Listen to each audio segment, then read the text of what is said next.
హైదరాబాద్ సంధ్యా థియేటర్లో పుష్ప 2 చిత్రం ప్రీమియర్ షోలో అపశృతి చోటు చేసుకుంది. ప్రీమియర్ షో వీక్షించడానికి అల్లు అర్జున్ థియేటర్కు రాగా ఆయన్ను చూసేందుకు అభిమానులు భారీగా తరలివచ్చారు. ఒక్కసారిగా తోసుకుంటూ ముందుకు రావడంతో పోలీసులు వారిని చెదరగొట్టారు. ఈ క్రమంలో తొక్కిసలాట జరిగింది.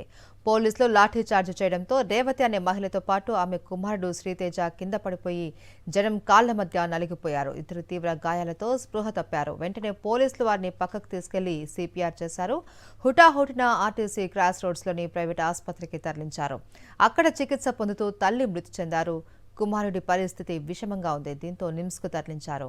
పుష్ప 2 సినిమా చూసేందుకు మొత్తం 4 కుటుంబ సభ్యులు రాగా తల్లి కుమారుడు తొక్కిసలాటలో చిక్కుకున్నారు. వారిలో తల్లి మృత్యువాత పడటం విషాదాన్ని నింపింది.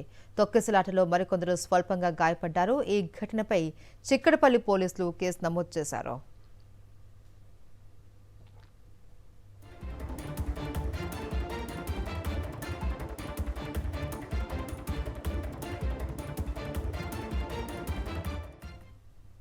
ఈ తొక్కిసలాటలో మహిళ మృతి చెందింది. మృతురాలు దిల్సుఖ్ నగర్ కు చెందిన రేవతిగా గుర్తించారు.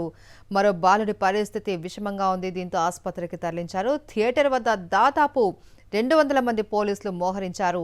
కుటుంబంతో కలిసి రేవతి దిల్సుఖ్ నగర్ నుంచి ఆర్టీసీ క్రాస్ రోడ్లోని సంధ్యా థియేటర్కు వచ్చింది. కాసేపట్లో సినిమా చూస్తాము అనగా ఇలా అనుకోని పరిస్థితుల్లో ఆమె మృతి చెందడంతో తీవ్ర విషాదం నెలకొంది.